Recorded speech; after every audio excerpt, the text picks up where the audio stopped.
నమస్తే. ప్రస్తుతం మనం గాంధీ భవన్ లో ఉన్నాము. మొన్నటి లోక్సభ ఎన్నికలు చూసినాము. కాంగ్రెస్ పార్టీకి 8 సీట్లు ఇచ్చారు తెలంగాణ ప్రజలు. సో దేశవ్యాప్తంగా 230 సీట్లు. సో ప్రధానంగా భువనగిరి విషయంలో, భువనగిరిలో కాంగ్రెస్ గెలుస్తుందా లేదా, అటు బీజేపీ బీసీ సెంటిమెంట్ తో పోయింది. సో మొత్తం మీద కాంగ్రెస్ పార్టీ మాత్రము ఇక ఏదైతే రాజగోపాల్ రెడ్డి కావచ్చు, ఇతర నాయకులంతా కలిసి అక్కడ ఉన్నటువంటి కాంగ్రెస్ పార్టీ అభ్యర్థిని ఘన విజయం సాధించుడు. 2 లక్షల మెజార్టీతో గెలిపించుకున్నాడు. ఒకసారి మాట్లాడదాం. ఎట్లా చూస్తారు, అసలు గెలుస్తాడో గెలవడో? బీసీ సెంటిమెంట్ బీజేపీ తీసుకొచ్చింది, బూర నర్సాన్ని ముందు పెట్టింది. సో అటువంటి అభ్యర్థికి 2 లక్షల మెజార్టీ తీసుకొచ్చారు. సో చామల కిరణ్ గెలిపించుకున్నారు. ఏమనిపిస్తుంది? చాలా మంచి ప్రశ్న. నిజంగా ఆయన బీసీ అని, గౌడ్ అని, మోడీ పేరు మీద, బీజేపీ పేరు మీద ఓట్లు పడితే గెలుద్దామని చూసిండు.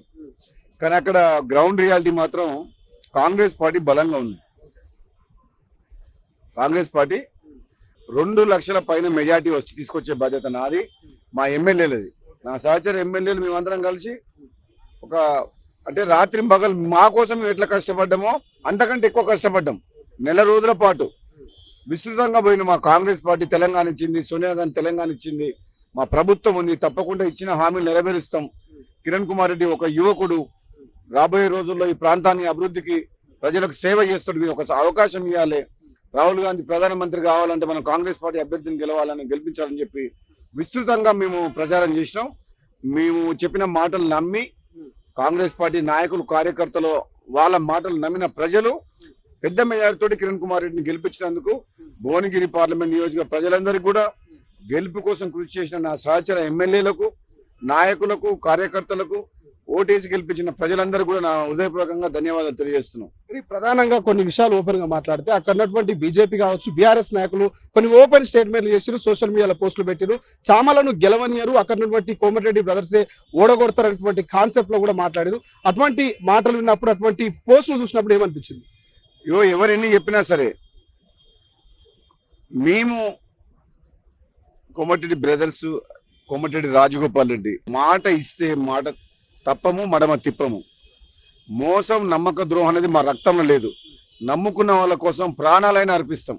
సోషల్ మీడియాలో కోమటిరెడ్డి బ్రదర్స్ గురించి నెగిటివ్ చెప్పి, కిరణ్ కుమార్ రెడ్డి అంటే వీళ్ళు చేయరు అని చెప్పి అన్ని రూమర్స్ క్రియేట్ చేసి సోషల్ మీడియాలో బూర నర్సే గెలుస్తుందని చెప్పిండ్రు. ఏ రోజైతే నాకు ఇన్ఛార్జ్ డిక్లేర్ చేసిండ్రో ఆ రోజే నేను ప్రెస్ మీట్ పెట్టి చెప్పిన చౌటుపల కాడ, చామల కిరణ్ కుమార్ రెడ్డి 2 నుంచి 3 లక్షల మధ్యన వస్తుందని చెప్పి. ఇప్పుడు 2,30,000 మెజార్టీ వచ్చింది.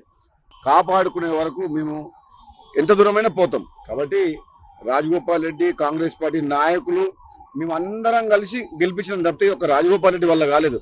నాతో పాటు ఎంతో మంది మా మండల నాయకులు, మా ఎమ్మెల్యేలు, కార్యకర్తల కష్ట ఫలితమే ఈరోజు భువనగిరి పార్లమెంటు విజయం. కాబట్టి రాబోయే రోజుల్లో కూడా కాంగ్రెస్ పార్టీ నాయకులు, కార్యకర్తలందరూ కూడా కలిసికట్టుగా ఏ ఎన్నికలు వచ్చినా సరే మా కాంగ్రెస్ పార్టీ అభ్యర్థులు స్థానిక సంస్థల్లో కూడా గెలిపిస్తాం. టికెట్ ఇచ్చినందుకు, మన అధిష్టానం నన్ను ఇన్ఛార్జిగా పెట్టినందుకు ఈ గెలుపు సాధ్యమైంది. కాబట్టి మరోసారి అందరికి ధన్యవాదాలు తెలియజేస్తాను. Thank you. ఫైనల్ గా మంత్రివర్గ విస్తరణ జరగబోతోంది. రాజగోపాల్ రెడ్డి మంత్రివర్గంలో అడుగు పెట్టబోతున్నారా? ముఖ్యమంత్రి హామీ కావచ్చు, గతంలో అసెంబ్లీలో కూడా మిమ్మల్ని కొంతమంది హేళన చేశారు ప్రతిపక్ష నాయకులు. ఏం సమాధానం? ఇప్పుడు నా ఆశయం ఒకటే, తెలంగాణ కోసం పార్లమెంట్ సభ్యునిగా 5 ఏళ్లు కష్టపడి తెలంగాణ గొంతు వినిపించి తెలంగాణ రాష్ట్ర సాధనలో కీలక పాత్ర పోషించిన పార్లమెంట్ సభ్యుల్ని. నా జీవితం ధన్యమైపోయింది తెలంగాణ సాధించినందుకు. నేను పార్లమెంట్ సభ్యునిగా ఉన్నప్పుడు తెలంగాణ రాష్ట్రం నా కృషి కూడా ఉంది.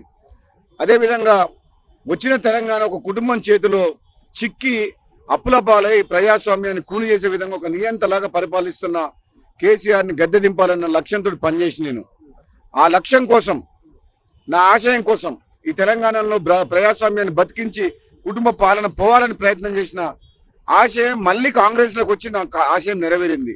రాబోయే రోజుల్లో అధిష్టానం కానీ మా పార్టీ ఏ నిర్ణయం తీసుకున్నా, ఏ పదవి ఉన్నా ఇచ్చినా సరే, మొన్న ఏదైతే మా కుటుంబం టికెట్ అడిగింది ఇవ్వకున్నా సరే చామల కిరణ్ కుమార్కి ఇచ్చిండ్రు. మమ్మల్ని ఇన్ఛార్జిగా పెడితే నిజాయితీగా పనిచేసి గెలిపించినాం. రాబోయే రోజుల్లో కూడా పార్టీలో కానీ ప్రభుత్వంలో కానీ ఏ బాధ్యతలు అప్పచెప్పినా తీసుకుంటాం.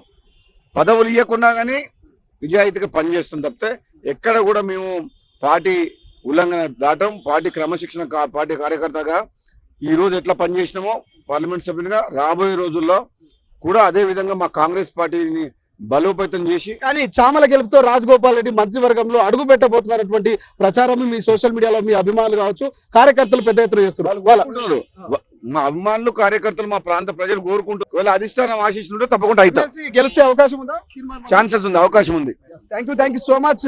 సో ఇది మొత్తం మీద సో ఎమ్మెల్యే రాజగోపాల్ రెడ్డి గారు ఒక రకమైనటువంటి స్పష్టత ఇవ్వనట్టు మనకు తెలుస్తా ఉంది. సో ఏదైతే మొన్నటి లోక్సభ ఎన్నికల్లో భువనగిరి అభ్యర్థి అయినటువంటి చామల కిరణ్ కుమార్ రెడ్డి గెలుపులో కీలక పాత్ర వహించారు రాజగోపాల్ రెడ్డి గారు. ఇక్కడ ఇన్ఛార్జ్ ఇచ్చారు. సో ఆ ఇన్ఛార్జ్ బాధ్యతలు ఆయన సక్రమంగా నిర్వహించారు. 2,30,000 మెజార్టీని అయితే మనకు భువనగిరి అభ్యర్థి అయినటువంటి చామలకు అక్కడ ఇవ్వడం జరిగింది. సో ఇంకా మంత్రివర్గ సమావేశానికి సంబంధించి కూడా మంత్రివర్గ విస్తరణలో కూడా ఖచ్చితంగా రాజగోపాల్ రెడ్డి గారి పాత్ర ఉండబోతుంది. అందులో ఆయన ఖచ్చితంగా మంత్రిగా కాబోతున్నటువంటి వార్తలు వస్తా ఉన్నాయి కాబట్టి దానికి సంబంధించి అవకాశం ఇస్తే ఖచ్చితంగా సద్వినియోగం చేసుకుంటారంటూ కూడా రాజగోపాల్ రెడ్డి చెప్తున్నటువంటి పరిస్థితి. కెమెరా పర్సన్ అజయ్తో శ్రీశైలం, తొలి వెలుగు, హైదరాబాద్. అసలైన తొలి వెలుగు. ఫాలో వాట్సాప్ @తొలి వెలుగు అఫీషియల్.